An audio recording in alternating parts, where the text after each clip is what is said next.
ఒకప్పుడు అవినీతి అంటే ఓ రాజకీయ నాయకుడో లేదంటే ఒక కాంట్రాక్టరో ఒక రోడ్డు వేయకుండా మానేయడం, లేదా అందులో ఇసుక పాలు కానీ సిమెంట్ తక్కువ కలపడం, లేదా వేయని రోడ్డుకు వేసినట్లుగా బిల్లు తీసుకోవడం, కట్టని బిల్డింగ్కు కట్టినట్లుగా చూపించి బిల్లులు తీసుకోవడం శత్రు సినిమాలో మనం గమనించాం.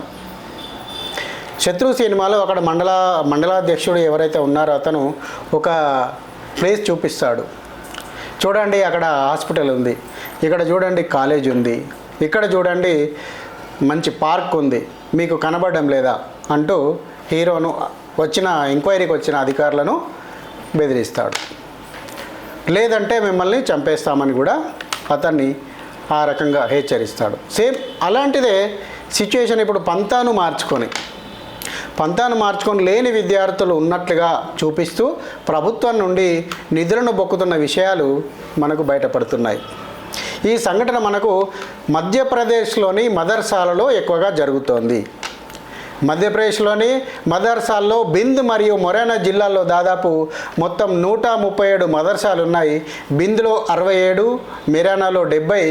ఈ మదర్సాలు వారి సమగ్ర ఐడి ఆధారంగా 3880 మంది, అది ముస్లిం విద్యార్థులు కాకుండా హిందూ విద్యార్థులు నమోదు చేసుకున్నట్లుగా మనకు ఎంక్వైరీలో అక్కడ రికార్డులో బయటపడింది. అయితే వీరిలో ఎక్కువ మంది పిల్లలు తమ చదువుల కోసము మదర్సాల్లో కాకుండా వేరే పాఠశాలలో వెళ్తుండడాన్ని అక్కడ అధికారులు గుర్తించడం జరిగింది.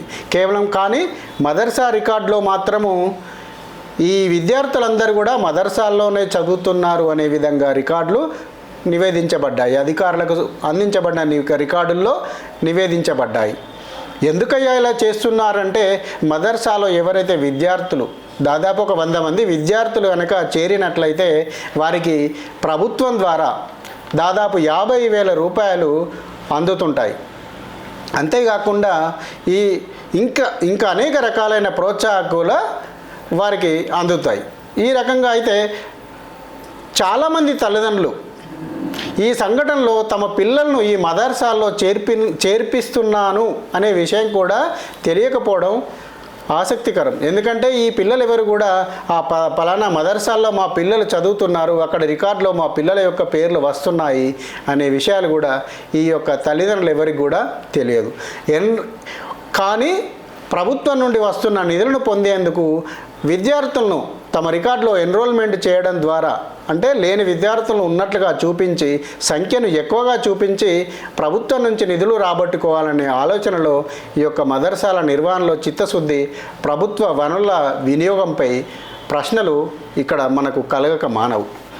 రాష్ట్రంలో అత్యధిక ముస్లిం జనాభా ఉన్న జిల్లా బుర్హాన్పూర్. కానీ ఈ బుర్హాన్పూర్లో కేవలం 23 మదర్సాలే ఉన్నాయి.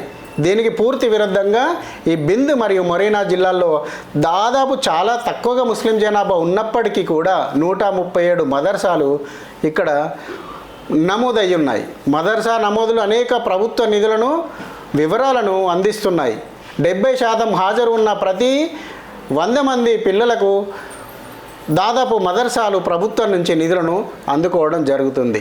దాదాపు ఇందులో మదర్సా ఈ 50,000 రూపాయలే కాకుండా వారికి ప్రత్యేకంగా 2.10 క్వింటాళ్ళ గోధుమలు, వంట ఖర్చులకు గాను 11,400 రూపాయలు, వంట చేసే వారికి కూడా నెలకు 4,000 రూపాయలు, దాదాపు చదివిన ఉపాధ్యాయులు అయితే వారికి 3,000 రూపాయలు, పోస్ట్ గ్రాడ్యుయేట్ కనుక చేసినట్లయితే వారికి 6,000 రూపాయల వేతనాన్ని కూడా ప్రభుత్వం అదనంగా అందిస్తుంది ఇక్కడ.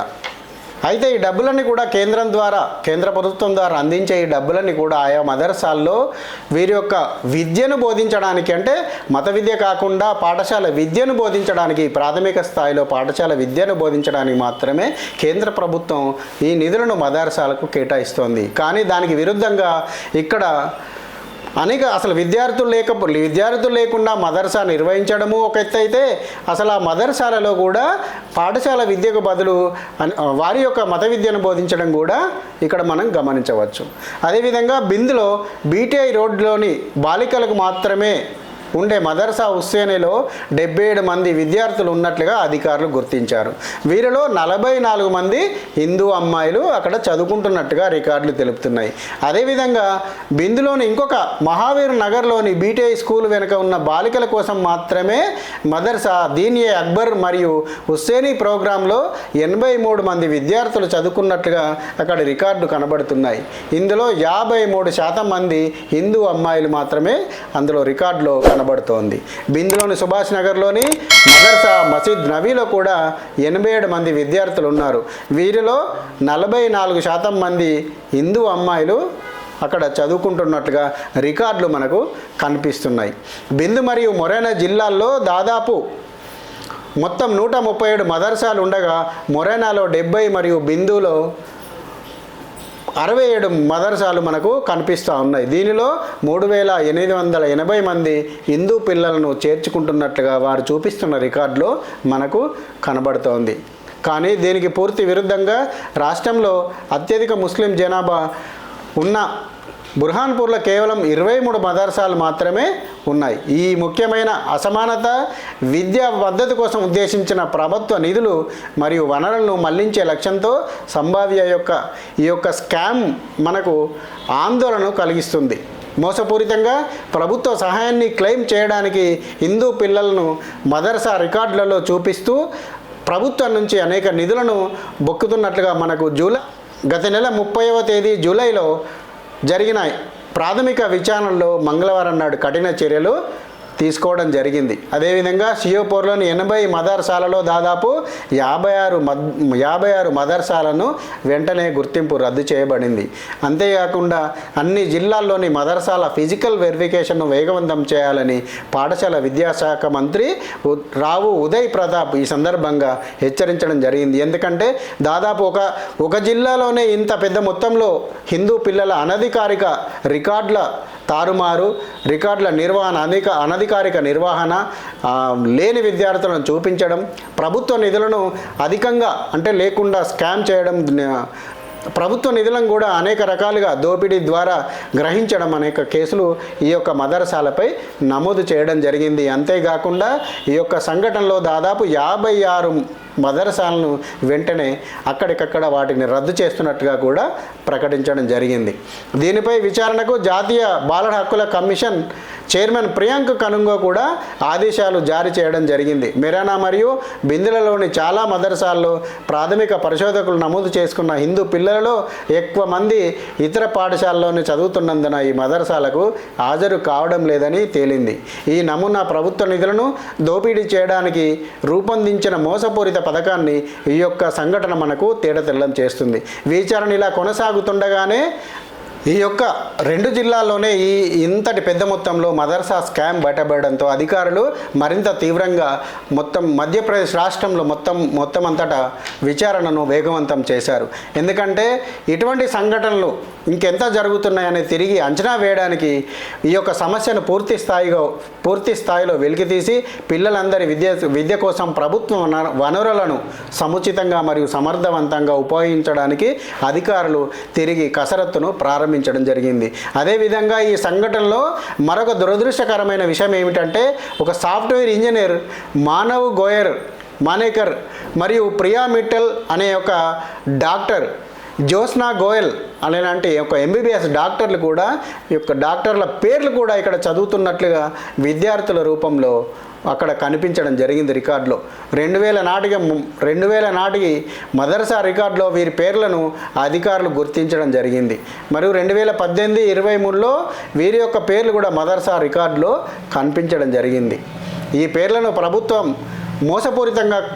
నుండి డబ్బులను మోసపూరితంగా క్లెయిమ్ చేయడానికి ఉపయోగించినట్లుగా మనకు అక్కడ ఈ యొక్క స్కామ్ విషయాన్ని తేటతెల్లం చేస్తోంది. వెంటనే అది ఒక మదర్సా ఒక జిల్లాలోనే ఇంత పెద్ద మొత్తంలో స్కామ్ ఉండడం మూలంగా ఒక 2 జిల్లాలోనే ఇంత పెద్ద మొత్తంలో మదర్సా విద్యార్థుల స్కామ్ బయటపడడంతో రాష్ట్రం అంతా కూడా ఎంత పెద్ద మొత్తంలో ఉంది అనే విషయంలో అక్కడి అధికారులు కసరత్తును ఒక మధ్యప్రదేశ్ రాష్ట్రంలోనే కాకుండా దేశం మొత్తం మీద కూడా ఇది ఎంత పెద్ద దాదాపు 1000 కోట్ల స్కామ్కు దారితీస్తుందో అంచనా వేయడానికి ఆర్థిక సలహాదారులు మరియు నిపుణులు ఈ యొక్క అంశాన్ని కూలంకషంగా పరిశీలించడానికి ప్రయత్నిస్తున్నారు. ఈ కంటెంట్ కనుక మీకు నచ్చినట్లయితే వెంటనే షేర్ చేయండి, లైక్ చేయండి. అదేవిధంగా మీ బంధుమిత్రులందరికీ కూడా, మీ మిత్రులందరికీ కూడా ఈ యొక్క జనంగొంతు కంటెంట్ను పరిచయం చేయండి. మీరు తప్పకుండా వీడియో చూసే ప్రతి ఒక్కరు కూడా సబ్స్క్రైబ్ చేయడం మర్చిపోవద్దు. జై హింద్, భారత్ మాతాకి జై.